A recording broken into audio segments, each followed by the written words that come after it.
Yan, good day po. Ito po yung order number nyo sa ating TikTok. Ating Wavy. Ang order nyo sa atin na Pulse 4S na lang. Yan na lang ano. SD ab na yan. Mali. Wala lang. Saway ka. At check natin action na. Yan, shoutout kay Boss Mac. Yan. Wait kayo guys, sa live mamaya. May pa-performance. Ayan, body check natin.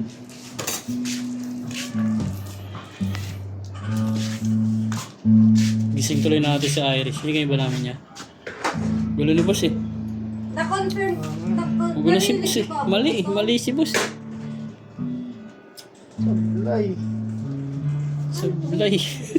Ito tayo dyan. Wait, nagalit ko na pinili. Patay yung iila niyan. Ganyan. Mali. Hindi mo naiintindihan Yan, ko okay na po? Ako, tulog ako. Naiintindihan ko si Kuya Mat eh. Tulog pa ako niyan. Okay na po? Ikaw, giling ka. Hindi mo naiintindihan, Kuya Mat. Ang lino nila ng paliwanag. Pag bumili ng smidger, bigyan mo ng formata. Ako nagtagdala ako ng headset eh. Wait lang, tatry ko ulit. Wait lang. Tignan mo, ang effective talaga, 30 minutes. Ang hihipay mo eh. Buti na vlog. Ang tagal mo kasing gawin eh. Wait lang po ah. Wait lang po. Gusto mo ganito gawin natin? Mag-request ko. Meron akong balita. Meron na tayong base, di ba? May balita ako doon tayo kasi. Dito na kami. Pasensya ka naman, di kasama ka sa kwento kasi. May video Pero ka. okay na pa rin.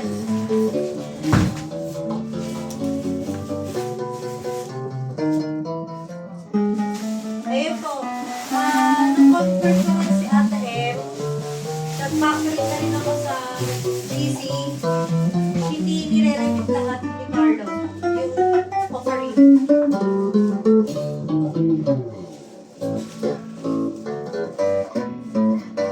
Hindi ko alam. Basta ang nangyari po, Ito yung active niya. ang nagsimula ng lahat, nagpunta kami sa birthday ni Pablo. Tapos, Napag walang taon yun to? Itong mga Malagpag brothers, tsaka si Lagyan natin taon. sila lang po. Tapos, nakaunod sa akin yung usap nila. Kaya lang ganyan lang po. Ayun, chinat ko si Gerald. Ano nangyari sa usapan niyo? Ano alam niyo? Pakita natin yung mga kasama niya. Tapos naglabasa na kami ng experience namin ni Gerald. Tapos yung makausap ko si Ate Fiori. Ayan, may kasama yung Allen wrench, pick cord, and strap. Nakausap ko si Ate Fiori. So wala nung naglabas siya, wala pa siyang nakukuha. Nag-partnership po sila eh. May marami pong parts na nakasakit namin na Carlo. Nakakita nila sa amin.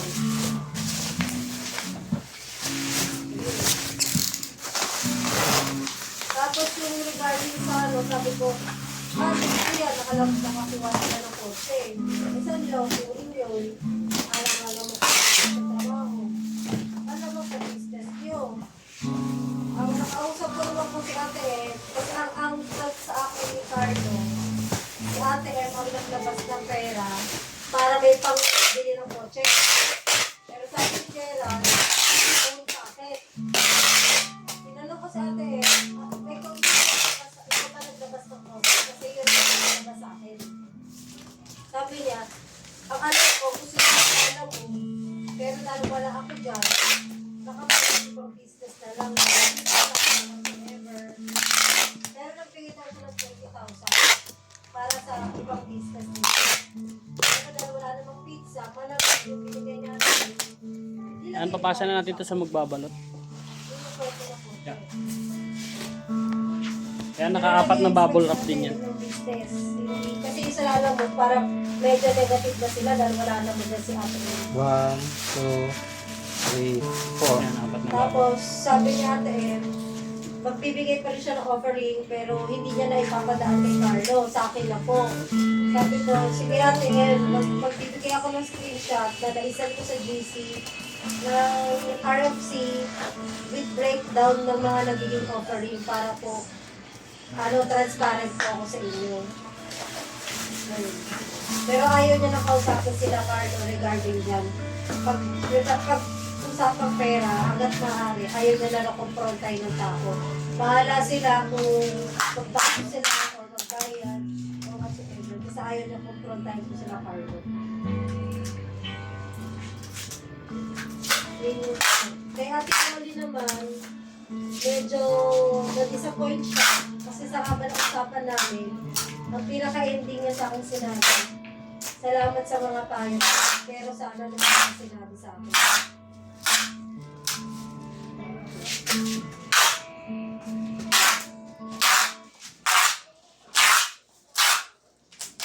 Ayun, yung mga pwede ko. Tapos, yun nga yung sa ano, ang hindi namin inaano kay Carlo, yung sa kuryente. Kasi nagpa-practice si Gerald na may kakilala siya sa Meralco. Na siya na bahala magpala kung talaga magbayad. Tapos, ang pinakita lang ni Carlo, tulat kamay ng amount. Kung talaga nagbayad siya, sana yung resibo with validation.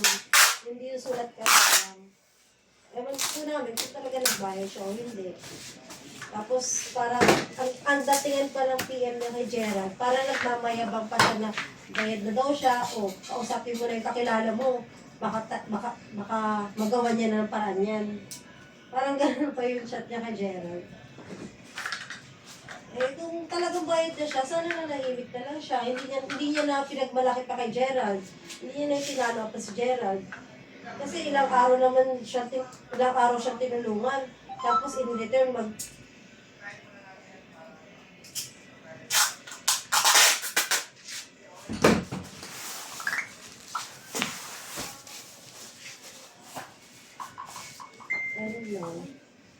Tapos yung sa ano naman, naging open naman nila kay Mac, pati sa mga board games ko, kasi nagbo-board games kami parehas ng mga karangbuan. Pati yun, naunti-unti niya ulit akong utangan.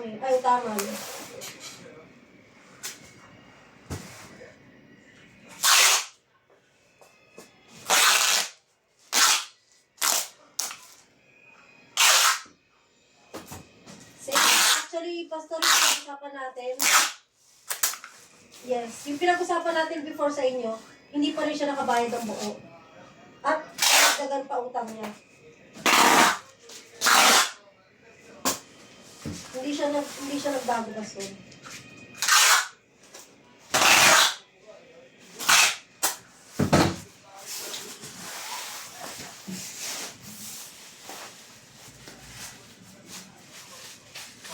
Iniisip ko pa mamaya, naglakas loob na rin sila kala Kuya Anthony. Naman. Ay, mag-chat kay Anthony.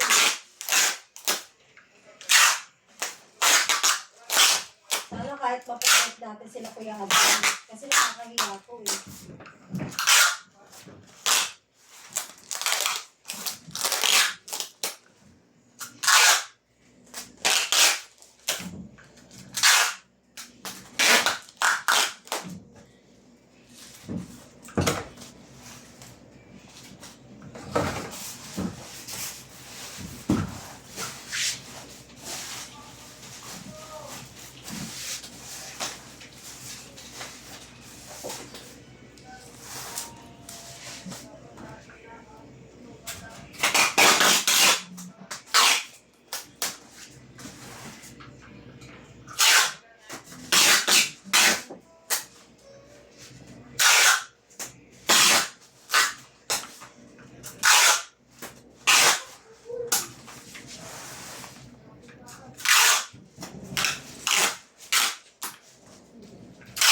Tapos na nagyan. Kaya ako gusto ko mo. Dahil. Ejek kita. Sirang. Magsabi pa sa akin, magsabi pa sa akin, Jera, pati kapitbahay, kamag-anak, iniraman niya. Nung nanganak sa kay Pablo, nagbigay siya ng pera. Hindi ko nga maalala kung bakit siya nag-abot eh. Kasi parang naaawa ka sa kanya ng time na yun. Hindi ko sure, hindi ko na kung mabaklit. Pero nangutang pa rin sila sa kamag-anak nila ng 50,000. Sana, hindi po nila yung pera pang maintenance ng bata. Eh, parang nangyayari daw sila eh. sabi ni Gerald.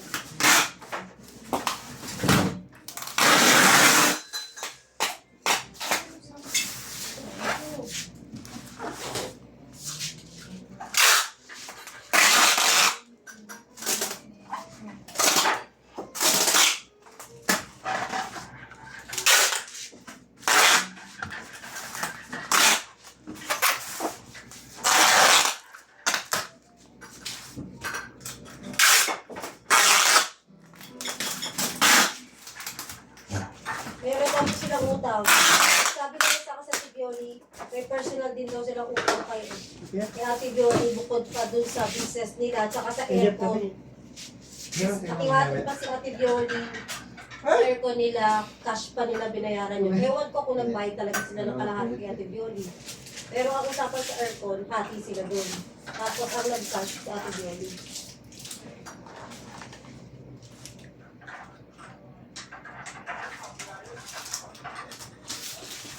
Meron po, concern yun. May personal pa silang utang pagka sa mga business na tambay nila.